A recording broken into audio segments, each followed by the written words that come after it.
goalies, I know you are heading into tryouts and everyone is looking for a way to stand out for good reasons, not bad reasons. So in this week's video, we're going to go over the do's and don'ts for how to stand out at training camp and improve your chances of making the squad. Let's go. Maria Mountain here from GoalieTrainingPro.com and Goalie Training Pro TV. I'm an exercise physiologist. I specialize in off-ice training for hockey goalies. Oh, what a beautiful save! This week we are talking about how to stand out on the ice at your tryouts. And I'm going to give you a few tips that will help you stand out for all the right reasons, and a few things you might not have considered that are going to help you stand out for the wrong reasons. Time's a-ticking. Let's dive in. So today I have my special assistant coach here to give us some advice on the things that are going to help you stand out for all the right reasons. This is Coach Oslo, and she's got a ton of experience evaluating goalies, don't you, sweet baby? Yes, you do. So Oslo, what do you think are the big things that really help goalies stand out for the right reasons? Okay, yeah, that's a good one. So she says you got to be coachable. And what that means is I know you're all interested. We're going to assume you're all interested, but you need to look as if you're interested. When the coach is talking, you are looking at the coach. You are making eye contact. Aren't you, sweet baby? Yes, you are, just like that. Yes, perfect example. You're not licking the coach on the nose. That would not be a positive. And then if the coach gives you a tip, and a lot of times in tryouts, the coach isn't going to bother giving you tips. They want to see what you bring. But if they do give you tips, then take it in. Actively try to incorporate that into your game. They're telling you that for a reason. That was a good one, Coach Oslo. What are some other tips you can share with these goalies as they head into the tryouts?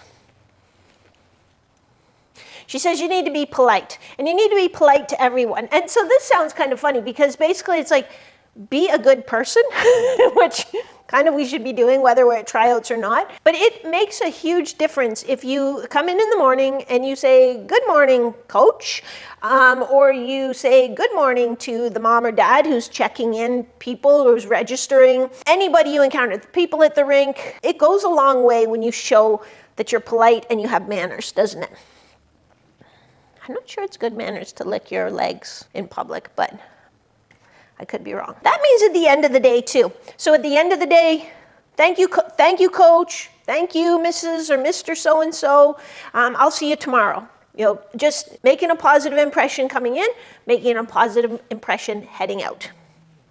That's kind of my boo, but we're family, so it's okay. This one kind of goes hand in hand with the last one, and that is just to be helpful. So if a teammate's skate lace breaks, have an extra skate lace that you can give them. If a coach is setting up cones early, hey, coach, can I help you set those cones up? Or at the end of the practice or the scrimmage or the skate or whatever it is, if there's stuff to be cleaned up and organized, hey, coach, can I help you? Can I help you with that? Even if they don't need the help, you've put it out there, you've tried to help. If a teammate's struggling, maybe another goalie at camp, they got to play their one period of a scrimmage and they were a bit of a disaster, encourage them, help pick them up, help encourage them to do better the next time out. What's the last rule of tryouts, Coach Oslo? What's that? Okay. She says, stop a lot of pucks. So the best way to stand out at any tryout is to simply stop more pucks, way more pucks than the other goalies there. I talk to goalies all the time who tell me how they got robbed and they were way better than this other goalie and that other goalie. And I say, well, did you stop more pucks than that goalie? Oh, no, but my defense sucked or blah, blah, blah. Nobody wants to hear that. Stop more pucks. That's the number one simplest way to get the opportunity to earn that spot on the team. So that's what you should be doing. Now let's talk a little bit about what you shouldn't be doing. And this isn't really Coach Oslo's area of expertise. So we're going to let you get back to work working on your recovery. Today's a recovery day for Coach, so we'll just let her recover. Okay. I love you. Oh, you're such a good girl. Oh, you did such a good job. Oh, you did such a good job. Yes, you did. And now we get to how to stand out for all the wrong reasons. And again, it's really simple stuff, but it makes a huge difference if you do it. So one of the ways you can stand out for the wrong reasons is show up late. And by late, I mean not 10 minutes early. and be unorganized. So like don't have your paperwork filled out, or maybe the paperwork had a front side and a back side and you only filled out the front side, or your parent didn't sign it and they had to sign it, because it creates a huge headache for the people who are trying to run the tryout, the team. And it just shows, and maybe it was just a one-off, you know, something just, this never happens, but it happened to you that day.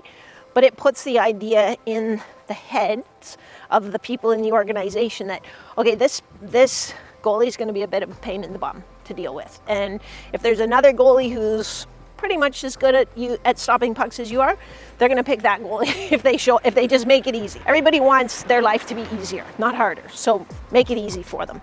The second one is making eye contact. When I was probably 9 years old, my friend Whitey's mom was a force, and she was a businesswoman, and she was like big on manners, which everybody's mom was back in the day. But I remember her like grabbing me and saying, and she spoke with like a British accent, even though she was Canadian. But she said, you know, Maria, you must make eye contact with your speaking to people. And like, so she insisted that I would like stare right in the eye, because I was a little bit of a shyer kid and I'd like look at my shoes. But it's made a huge difference. And it's just, it does feel uncomfortable at the start, so I get it. But it's just a matter of practicing that, so then it feels more natural. And even if it doesn't feel natural, just do it, because it shows, hey, I've got that connection. I'm interested in what you're saying. I'm here to learn. I'm here to be a part of the process. And then the third one is manage your emotions. And by that, I don't mean you have to be level. Maybe you are. Maybe you're just one of those steady Freddy goalies. That's fine. You can have jam. You can have a little bit of fire in your game. When I was at Brian DeCord's prospect event, he was talking about that. He's like, I almost think we've trained our goalies to be a little too level. And so sometimes, you know, coaches or scouts see that compared to a goalie that has a bit of jam, you know, like just like bangs our posts and is ready to go. And the scout might see that and think like, oh yeah, that guy's got, or girl's got a fire in the belly, you know. So you don't need to be flat. What I don't want is for you to be a snap show. And, you know, maybe you just love Binnington and you think that's the guy I want to be. When you get to the NHL, you binner the lights out and fake punch guys and be a snap show, and that's okay, because Binner's won a Stanley Cup, so it's working for him. But until that point, you know, you can be frustrated. It's okay. It's part of being a goalie. But you need to show that you can compose yourself and that you can shake it off and that you can be ready for the next shot. Nobody wants a goalie who can't manage their emotions, who's slamming their stick, who's looking like they're coming unglued. Even if your D sucks, even if the coach was unfair, you take it as it comes and you keep battling puck after puck after puck after puck, just for good measure. So there you have the right and the wrong reasons that you can stand out for training camp. Basically, be coachable, be a good person, use your manners, look people in the eye, don't show up late and like unorganized. Don't come unglued. Make a good impression, because also not everybody's going to make the team this year. But if you can go and make a positive impression, you know, I work with lots of goalies who, okay, I didn't make it. I didn't move up from AA to AAA this year, but I got fantastic feedback. Maybe the coaches invited me to come out and practice with the team sometimes. You know, it gets a foot in the door, and it gets people rooting for you, cheering for you, wanting you to succeed, and that can make a big difference. When we get to the part about stopping more pucks, that's the easiest thing to do, you know, easiest way to make it to the next level. Off-ice training is a huge part of that, so I suggest you check out my downloadable training programs or the Game-Winning Goalie Formula coaching program. All those details will be below in the description. Don't forget to like this video. When you like this video, it really helps the YouTube share this video with more goalies like you. So when you subscribe, you get and hit the bell. You have to hit the bell. You get a notification whenever I post brand new videos. I will probably take a little slow down in September of videos. I haven't quite decided if I'm going to just post every other week or take the month of September off posting videos, just because I have a few other projects I really need to work on. So I've been posting every week for, I don't know, like years and years and years without missing. So I figure we're going to be okay to miss a little bit in September while you're all getting back on the ice. But if you are on my email list, I will still be sending out a weekly email newsletter and sort of pointing you at the helpful videos to help you get back in the routine. So that's the scoop, guys. like, subscribe. If you have any questions, drop them in the comments below. If you need the right off-ice training to help you stop more pucks, then check out the description as well. I'll catch you on the flip side. I will see you next week. Same bat time, same bat channel. So I'll share a little behind the scenes with you. I live in a brand new subdivision, and this was the playground they built for the subdivision. And I feel like it's one of the saddest playgrounds I've ever seen in my life. There's a little bongo drum that's way too tall for any little kid to play on. Like, it comes basically up to my waist.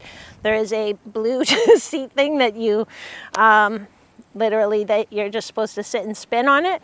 There's this thing, which is pretty much the coolest thing of the whole bunch, this dinosaur that you can rip around on. Super sad slide, and even like chin up bar, pull up bar, sad slide. That's literally a 4-foot drop. And then no proper swing. Like, there's a swing so kids won't go flying out, which I kind of get and then this little swing. So like, no swing that a kid can get in by itself. So this is basically a playground that kids can't really play at by themselves, which I understand from a safety perspective, but like, half the fun of being a kid is like swinging like and flying off the swing set. Like, these kids will never know the beauty of like swinging and then jumping at the apex and like flying through the air 8 feet and sticking it, like landing it like an Olympic gymnast, or swinging so hard that the whole swing set tips over. But anyway, a little behind the scenes. I think the city could do, like, I go to other neighborhoods and they've got the nicest parks, and I'm like, why does the city hate our neighborhood? All right, there you go. Cheers. I love you guys.